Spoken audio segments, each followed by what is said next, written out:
ever wanted to add a rhinestone design to a shirt, but you didn't know how? Today, I'm going to show you how to make a heat press rhinestone patch, very much like this little necktie that I made. And I just want to go through some of the supplies and materials you're going to need in order to make this project. So first of all, you're going to need a Cricut. I have a Cricut maker, so that's what I'll be using. Other Cricuts you can try. I just don't know the same settings, but I think they're all pretty similar. You're going to need something called rhinestone flock. And this is basically what we're going to use to make our template. This is a rhinestone tray. This is totally optional. You could use any kind of tray. This is actually made for cupcakes, and it's how people add sprinkles to the cupcakes. And it has two little nozzles here that you can then pour the rhinestones back into the cup. Here's scissors. You're going to want some heat transfer tape. So this is transfer tape that can withstand the heat press. You'll also want a heat press, or you could use a Cricut heat press as well. I would not recommend using an iron. You're going to want hot fix rhinestones. Make sure that they are hot fix, otherwise this project will not work. You're going to want some Teflon to protect your heat press. Make sure none of the glue leaks out. And you're going to want a rhinestone brush. I like to grab rhinestone backing board, but this is also totally optional. You could use any kind of wax paper or sticker backing, and that will work just fine. And you're going to want a Cricut mat. And that's about all you're going to need to get started. Here we are in Cricut Design Space, and we're going to go ahead and click on images. Now, if I get rid of this bookmark and I just type in rhinestone up here, you will see that there are 338 different templates that you can find on Cricut Design Space for making rhinestone templates. But for today's tutorial, I want to keep things pretty simple. So I'm just going to go ahead and find a one size, one color template. And I found this tie. So now we can see that this tie is on our canvas. And we want to make sure for this project, I'd like to use SS10 rhinestones. And you can see that I do have a rhinestone size guide that I've included with this video. And this is just the size that I want to use for this project, but different projects will have different size rhinestones, and I will include the size guide below. You could refer to the size guide to see which size you want each of these little circles to be. You want them to be big enough so that the rhinestone can fit right inside of the circle.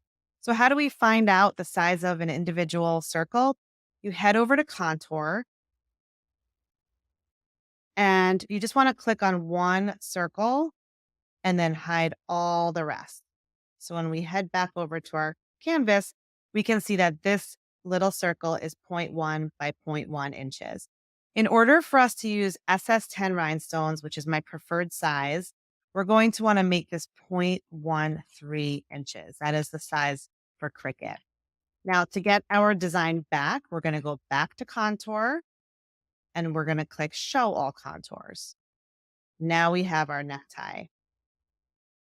You're going to go ahead and click Make It.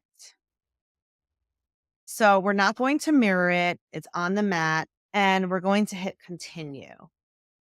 We're going to click on Browse All Materials, and I like to go to Material Settings and look for the flock material. So we're going to be using rhinestone flocked material. So the closest thing is flocked iron-on. And I actually changed the settings for mine, and this is what I use. I use 300 because it needs to have a little bit more pressure. I've tried going through it 2 times, but 1 time seems to be fine, and a fine point blade is what you need. So I'm going to stick with this 300 setting because it worked really well for me. But you want to do a few tests and just see which setting works best for you. Some people recommend using cardstock. It didn't work as well for me for a setting. So flocked iron-on is about the closest thing to the flocked rhinestone material that I can find. So I'm going to go ahead and use that. Okay, so scroll back up here. And I did go ahead and save this. So I have it right here. And now when you go to settings, I want to make sure that I have a little bit more pressure. So we're going to load our mat, and we're going to print this out. Make sure the backing is peeled off of the rhinestone flock, and then go ahead and just place it right onto your mat. and just give it a kind of a little rub just to make sure it's on there. Now we're going to head over to the machine and we're going to get this printed. Go ahead and load your mat and press go. And you can see that we have a rhinestone template, sticky on one side, not sticky on the other. I like to put this on something called rhinestone board, which is basically just sticker backing. So if you have sticker backing, you can use that. But I am going to go ahead and use this stuff. Sticker backing board. The rhinestone template can stick right to this. I'm going to put it right on the side here. And now you have a rhinestone template that you can use over and over and over again. These are good for a really long time.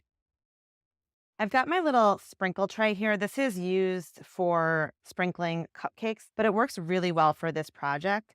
So go ahead and place your template into any kind of a tray. Just makes it a little bit easier, or even a big flat kind of plate, because any extra rhinestones we're going to want to put back into the container. Go ahead and take your rhinestones and just sprinkle them all over your template. You're going to take your rhinestone brush and kind of go in big round circles, kind of like think about a wax on, wax off approach.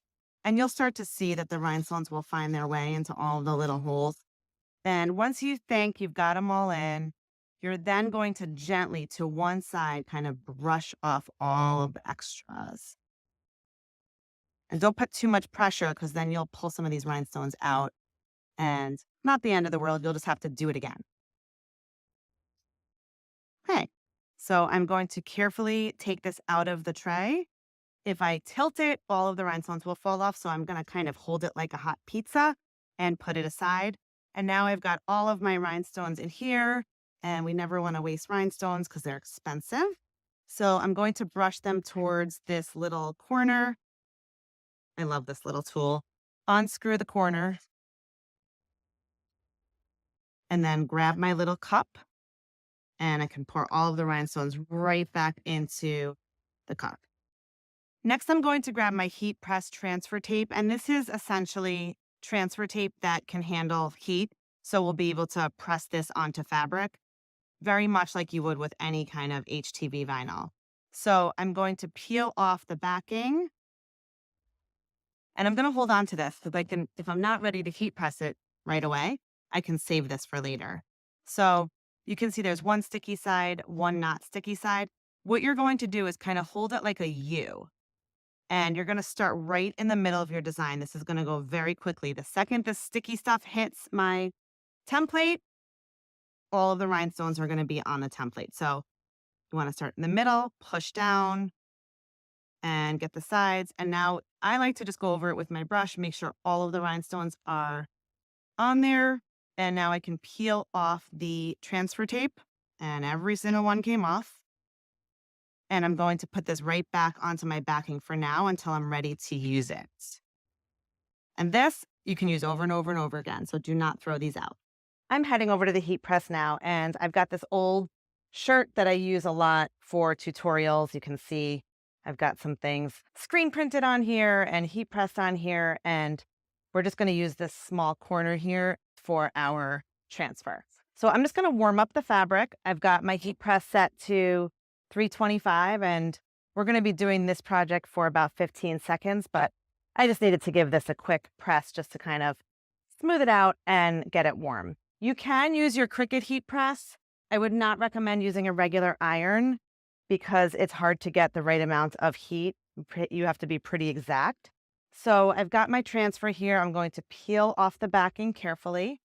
And you can just see that the rhinestones are essentially just sitting on top of the transfer tape. So you don't want to be too rough with this because some of the rhinestones can fall off. And then I'm going to just press my transfer down onto my shirt. And I'm going to use a little bit of heat protection here. And I'm going to press this at medium pressure for 15 seconds. Okay, so this has been sitting for a few seconds, and now I can go ahead and remove my transfer tape. And just for good measure, I like to do one more 15-second press. So make sure they stay on here. Okay, let's go ahead and remove the protection. And you can see we've now got our design heat pressed onto our shirt.